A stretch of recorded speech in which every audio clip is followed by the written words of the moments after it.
एक notification Indian government का आया है, बड़ा इंटरेस्टिंग नोटिफिकेशन है, और वो नोटिफिकेशन ये कह रहा है कि सिविल डिफेंस एक्सरसाइजेज होंगी, सिविल डिफेंस एक्सरसाइजेज होंगी। क्या मकसद है इसका? और इसका नाम है एक्सरसाइजेज का operation shield. Operation shield. What message India wants to give to Pakistan? और ये मॉक ड्रिल्स हो कहाँ रही हैं? जो 4 स्टेट्स हैं on the Pakistani border, all the 4 states on the Pakistani. Bharat ने ऑपरेशन शील्ड का ऐलान किया है। ऑपरेशन सिंदूर के बाद ये पहला ऑपरेशन है जिसका भारत ने ऐलान किया है। भारत क्या करने जा रहा है ये ऑपरेशन? कहा कि ये जुर्रत मत करें, ना हम पाकिस्तान से लड़ सकते हैं, ना हम जीत सकते हैं, और अब लड़ाई शुरू हुई तो बंद नहीं होगी। फिर नरेंद्र मोदी बताता हूं आपको, लेकिन बांग्लादेश की आर्मी ने जो है वो भारत को धमकी लगा दी है। भैया लगता है कि बेटा पिट गया है, अब पोते की बारी।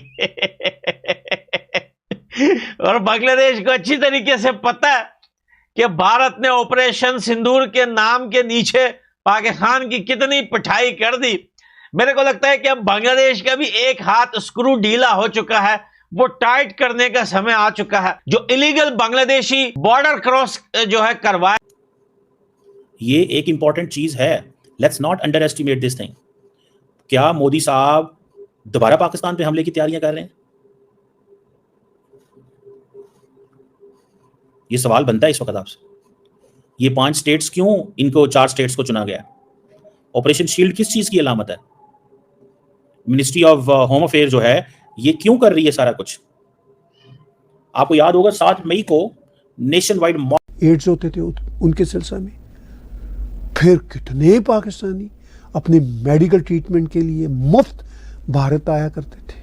उनका मुफ्त ट्रीटमेंट होता था, जो पैसे नहीं दे सकते थे उनका मुफ्त ट्रीटमेंट कर दिया करते थे, तो मदद करता था भारत। वो कहते हम तो मदद करते थे और बदले में आप क्या करते थे? टेररिज्म। तो अब प्राइम मिनिस्टर नरेंद्र मोदी याद दिला रहे हैं। उन्होंने अपनी स्पीच में एक और बड़ी काम की बात की, मैं उनकी, लेकिन वो ईमान की ताकत ने साबित कर दिया कि इट डजंट मैटर कि उसकी मिलिट्री कितनी ज्यादा है, 10 गुना ज्यादा है, 15 गुना ज्यादा है, आपकी ईमान जो है ना, दैट प्रूव कि इससे बड़ी कोई ताकत शायद इस दुनिया में मौजूद नहीं है। जी देखिए, जंगें जीतने के लिए कौम की यूनिटी जो है ना वो सबसे तगड़ा हथियार होती है। तो यहाँ इस मसले के ऊपर पूरी कौम में यूनिटी थी। ये उस फौजी जवान की ताकत को 100 गुना कर देती है जब उसको ये जी रहा है। इतना कर्जा आज भी भारत का बांग्लादेश के ऊपर है। अभी आप देखें कि अदानी ने जो है वो आधे बांग्लादेश की बिजली काट दी है कि भाई जब तक बिल नहीं भरोगे, कितने करोड़ों रुपए का बिल हो गया है, तब तक बिजली नहीं मिलेगी। बिजली तुम्हारी यहां से जाती है, कर्जे तुम्हारे भारत ने जो है इतने सारे दिए हुए हैं, ऊपर से जो एड और बजट के पैसों में से जो भीख आती थी वो भारत से आती है, और बदमाशियां भी भारत के साथ। दोस्तों जैसे कि आप जानते हैं कि भारत ने जी मॉक ड्रिल शुरू कर दिया है। दोस्तों वो शुरू क्यों किया है दोस्तों? क्योंकि इससे एक ही सहारा मिलता है कि मॉक ड्रिल का शुरू होने का मतलब क्या है। मॉक ड्रिल का मतलब मैं आपको बता दूं कि एक तरीके का अभ्यास मान लो, आपातकालीन स्थिति से बचने के लिए लोगों को ये सिखाया जाता है। परीक्षण मान लो, क्योंकि लोगों जिससे कि लोग अपनी थोड़ी सहायता कर सकें अकेले में। क्योंकि दोस्तों ये भी ज़रूरी है, क्योंकि जब ऐसी चीज़ें होती हैं तो इंसान को ये सब चीज़ की जानकारी होनी चाहिए और पूरी तरीके से सशक्त होना चाहिए। क्योंकि दोस्तों ये सब एक बहुत कॉमन चीज़ है। लेकिन अब दोस्तों ये सब भी होने के बाद पाकिस्तान की मीडिया में भाई खलबली मच गई है। पाकिस्तान का मीडिया भाई बोल रहा है कि मोदी ने क्यों अचानक से शुरू कर दिए। दोस्तों अभी ये कल परसों का इनका बयान था, रोटी और बोटी। अब इनकी दोस्तों तिजोरियाँ खाली पड़ी हैं। चाइना इनको जहाज़ नहीं दे रहा, जो सुनने में खबर मिली थी। इनके पास IMF का कर्जा हुआ पड़ा है, तिजोरियाँ खाली पड़ी हैं, बिल्कुल तिजोरियाँ खाली पड़ी हैं, इसमें कोई दोहराई नहीं है। दोबारा बोलूँगा, तिजोरियाँ खाली पड़ी हैं। दोस्तों अभी कैसे युद्ध लड़ेंगे वो तो ये वक्त ही बताएगा। तो दोस्तों आगे देखते हैं पाकिस्तान की मीडिया का रिएक्शन क्या रहा। डिप्लोमेटिक मिशंस दुनिया में भेजे हुए हैं, वो मिशंस दुनिया में अपना इंप्रेशन दे रहे हैं, बता रहे हैं कि हम क्या करना चाहते हैं और क्या नहीं करना चाहते। हमें इसको थोड़ा सा केयरफुल देखना पड़ेगा। क्या पाकिस्तान के बकौल क्या इंडिया कोई दोबारा मिस एडवेंचरिज्म करना चाहता है? कल को इंडिया कह दे जी वो हम तो दोबारा उन इलाकों में हमले कर रहे हैं क्योंकि अभी कुछ दहशतगर्द वहां पे रह गए थे, हमें पता चला था, हमें पता चला था। आप बात रहे समझ रहे हैं?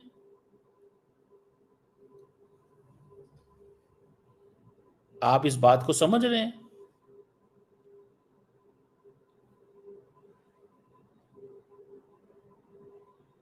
ये चीज़ है, ये जिसको मैं समझता हूँ कि one must understand that very carefully. Let's not underestimate. Let's not underestimate this. इस चीज को अंडर एस्टिमेट नहीं करना चाहिए।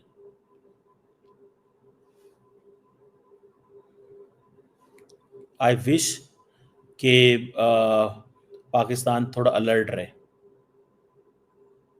पाकिस्तान को अलर्ट रहना पड़ेगा। एक नई जंग शुरू होने के नजदीक है, इसको तैयारी रखें, इसकी तैयारी रखें। एक नई जंग शुरू होने के करीब है।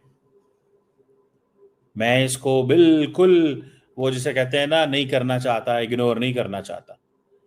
अब आप देखें, मैंने जो थोड़ी सी चीजें देखी, मैं पढ़ रहा था, NSA दोवल रशिया का विजिट स्किप किया, इंपॉर्टेंट था।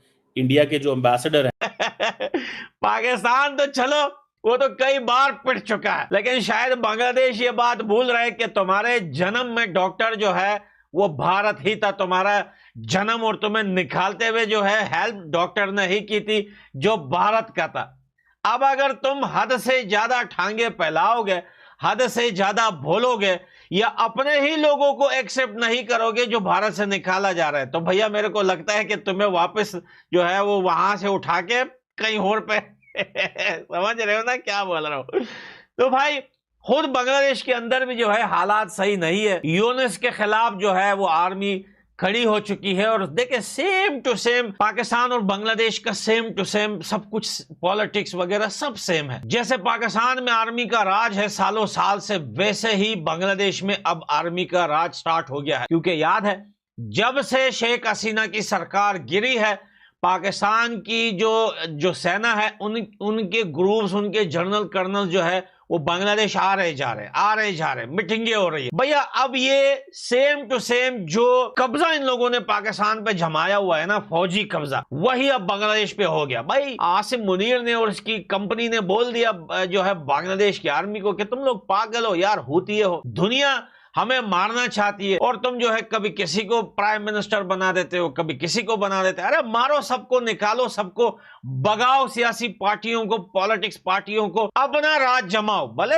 नाम के लिए दुनिया के आगे कोई पीएम आप रख लो, कोई बात नहीं, लेकिन उसकी हलक के ऊपर पांव रख के ना तुम खड़े रहो 24 आवर्स के। भाई एक भी शब्द एक्स्ट्रा बोला तो तेरा गला दबा देंगे। और आज आप देखिए कि शेख हसीना की सरकार गिरने के बाद बांग्लादेश की हालत सेम टू सेम पाकिस्तान। अगर पाकिस्तान में कैप्सी तोड़ी जाती है अगले दोस्तों जैसे कि आपने देखा कि किस प्रकार से पाकिस्तान का मीडिया भाई बोल रहा है कि ये ड्रिल अचानक से कैसे शुरू हो गई है। तो वो अचानक से शुरू नहीं हुआ। दोस्तों भारत कब से बोलता आ रहा था कि ऑपरेशन सिंदूर ख़त्म नहीं हुआ है, लेकिन ये अपना टाइम वेस्ट कर रहे थे वो टीवी वो पे बैठ के कि हाँ जी हमने तो युद्ध जीत लिया, सेलिब्रेशन में जा रहे थे। अब भारत ने ये शुरू कर दिया तो इनको डर सताने लग गया कि भारत इस बार हमारी, अभी तो हमारे 2-3 एयरबेस तबाह किए थे, हमें पूरा ही तबाह ना कर दे। तो दोस्तों अगर आपको वीडियो अच्छा लगा तो दोस्तों वीडियो को लाइक ज़रूर करें, चैनल को सब्सक्राइब करना आप लोग बिल्कुल ना भूलें।